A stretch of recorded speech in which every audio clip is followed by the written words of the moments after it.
बड़ी खबर ग्वालियर से इमरती देवी का एक बड़ा बयान सामने आया। चुनाव हारने के बाद इमरती देवी का एक्सक्लूसिव इंटरव्यू न्यूज स्टेट ने लिया। न्यूज स्टेट पर बोली है इमरती देवी, मैं बीजेपी से चुनाव नहीं जीत पाऊंगी, हौसले पस्त हो गए हैं। इमरती देवी कह रही हैं कि दिल पर पत्थर रखकर पार्टी बदली, कांग्रेस छोड़ते समय ही कहा था, मैं जानती थी बीजेपी से चुनाव जीतना डबरा में मुश्किल है।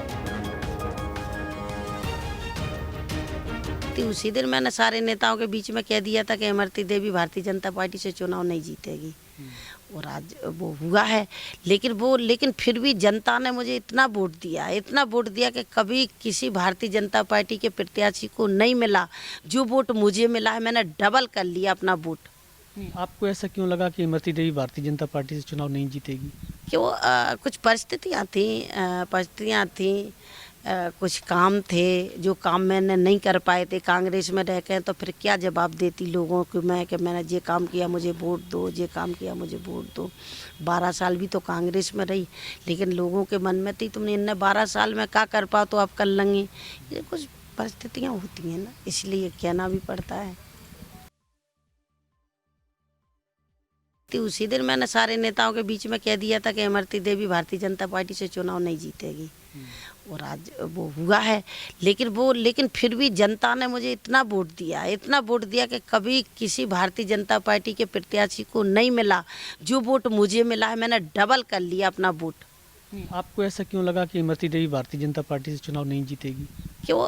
कुछ परिस्थितियाँ थी, कुछ काम थे जो काम मैंने नहीं कर पाए थे। कांग्रेस में रह के तो फिर क्या जवाब देती लोगों को मैं कि मैंने ये काम किया मुझे वोट दो, ये काम किया मुझे वोट दो। 12 साल भी तो कांग्रेस में रही, लेकिन लोगों के मन में थी तुमने इन 12 साल में क्या कर पाओ तो आप कर लेंगे। ये कुछ परिस्थितियाँ होती हैं ना, इसलिए कहना भी पड़ता है। तो 12 साल में क्या कर लो जो अब कर पाएंगी, तो ये बात यहाँ पर कही है इमरती देवी ने। और विकास की बात थी, क्योंकि कांग्रेस को लेकर ये कह रही थी कि कांग्रेस में रहकर मैं ज़्यादा कुछ कर नहीं पाई। लेकिन कांग्रेस में रहकर अगर इमरती देवी ज़्यादा कुछ नहीं कर पाई तो कांग्रेस से लगातार जीतती क्यों आ रही थी, और बीजेपी में रहकर अब जीत क्यों नहीं पाएंगी। बोल रही हैं कि मैं बीजेपी से चुनाव नहीं जीत पाऊंगी। न्यूज स्टेट पर बोली हैं ये इमरती देवी। जब हमारे सहयोगी विनोद शर्मा ने इनसे सवाल पूछा तो उन्होंने कहा पता था परिस्थितियां ऐसी हैं। अब वो परिस्थितियां कैसी हैं ये सोचना होगा बीजेपी को भी। हालांकि इमरती देवी इस बात से खुश हैं कि बीजेपी का वोट बैंक ज्यादा था नहीं डबरा में, मैंने उसे डबल कर लिया है और ये मेरी उपलब्धि है। अपनी हार का उन्हें पहले ही पता था। हालांकि पहले मतदान से पहले और उसके बाद कॉन्फिडेंस इमरती देवी का 7वें आसमान पे था। कलेक्टर साहब की बात करते हुए नजर आ रही थी, उप मुख्यमंत्री बनने की बात करती हुई नजर आ रही थी। लेकिन ये होती है जनता, और जनता जब फैसला सुनाती है तो सच्चाई सामने ला देती है, आईना दिखा देती है। अब सच्चाई सामने आ गई है, अब इमरती देवी इस बात को समझ गई हैं। आईना देख के अब इमरती देवी कह रही हैं कि परिस्थितियां ऐसी थी, क्या करते। ये भी कह रही हैं कि मुझे पता था कि मैं नहीं जीत पाऊंगी। हालांकि उस वक्त कुछ और कह रही थी कि उप मुख्यमंत्री बनेंगे, कलेक्टर का जो सरकार बोलेगी जो कलेक्टर करेंगे कलेक्टर जिता देंगे। लेकिन अब वो बोल रही हैं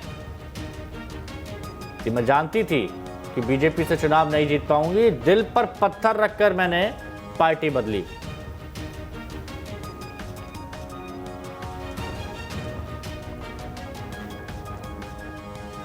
चलिए सीधे रुक करते हैं हमारे सहयोगी विनोद शर्मा का। ग्वालियर से हमारे साथ जुड़े हुए हैं, हर पल पल की खबर आप तक पहुंचाइए चुनावों से जुड़ी हुई। विनोद, आपने इंटरव्यू लिया और इमरती देवी कह रही हैं कि मुझे पता था कि मैं नहीं जीत पाऊंगी, परिस्थितियां ही ऐसी थी, पिछले 12 साल से कांग्रेस में रह के काम नहीं कर पाई। तो काम नहीं कर पाई तो अभी तक जीतती आ रही थी, लेकिन अब वो कॉन्फिडेंस कहाँ गया, पहले जो कॉन्फिडेंस था?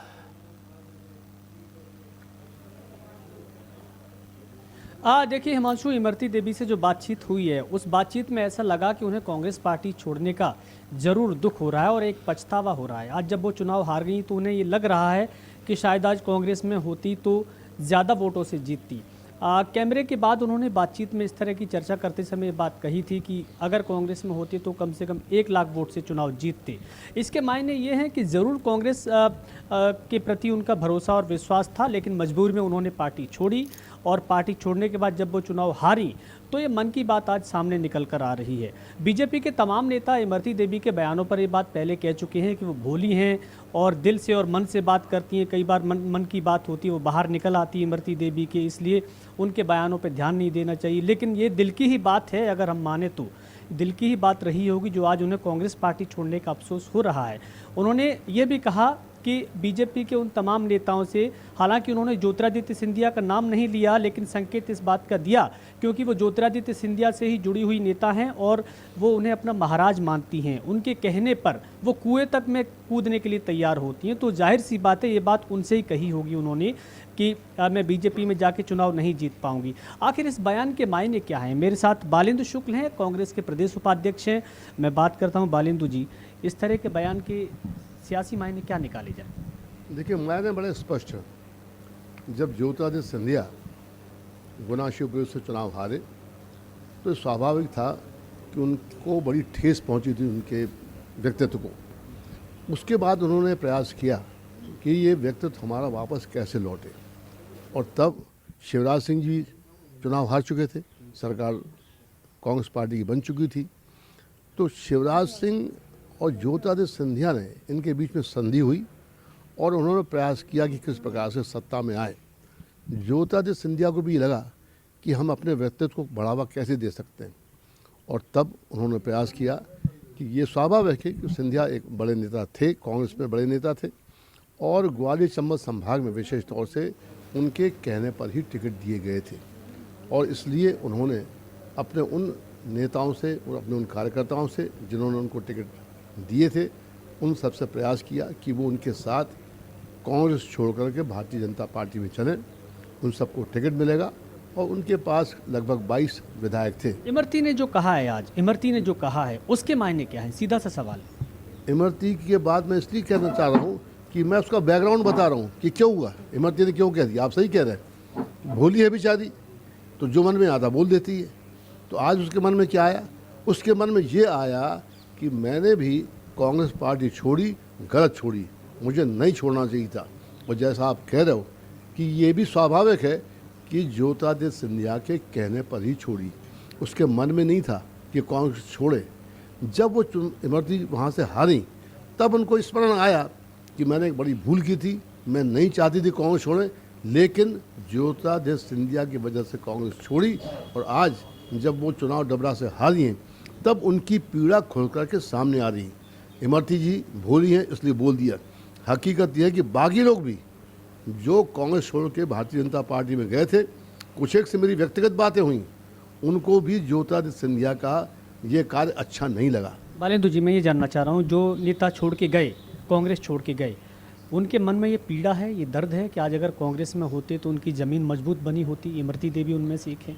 स्वाभाविक है, क्योंकि ये भी आप समझ लीजिए, इनके मन में एकाएक भारतीय जनता पार्टी के प्रति स्नेह प्रेम कैसे हो गया, उनकी विचारधारा एकाएक कैसे बदल गई, क्या कारण था। और मैं समझता हूँ कि अगर कांग्रेस हारी है तो अपनी जगह पर है, लेकिन ये स्वाभाविक है कि आम जनता में इस बात का प्रचार प्रसार था कि जो लोग कांग्रेस छोड़ के गए हैं वो किसी लेन देन के कारण गए, केवल ज्योतिरादित्य सिंधिया के प्रेम की वजह से नहीं है।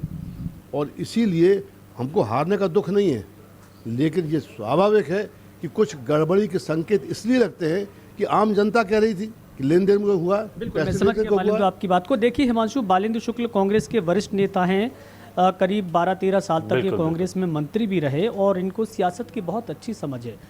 भविष्य की सियासत भी ये समझ लेते हैं एक बयान से। और जिस तरह की इमरती देवी के मन की बात, दिल की बात, एक पीड़ा अपनी पुरानी पार्टी के प्रति आज निकल कर सामने आई है, ये कहीं ना कहीं दर्द है, जिससे जाहिर हो रहा है कि कहीं दबाव था, एक बड़ा दबाव था कांग्रेस पार्टी छोड़ने का, जिसे वो आज खुलकर सामने कह रही हैं। विनोद, लेकिन एक चीज़ और है यहाँ पर जो कई विशेषज्ञ भी मानते हैं इस बात को कि नरोत्तम मिश्रा का काफ़ी प्रभाव रहता है उस क्षेत्र में। और दतिया डबरा ज़्यादा दूर नहीं है और डबरा भी एक तरह से नरोत्तम मिश्रा का प्रभावी क्षेत्र माना जाता है और ये भी कहा जाता है कि जो जीतता है, जो हारता है, तो उसमें नरोत्तम मिश्रा की काफ़ी अहम भूमिका रहती है, ये हमेशा से कहा गया है।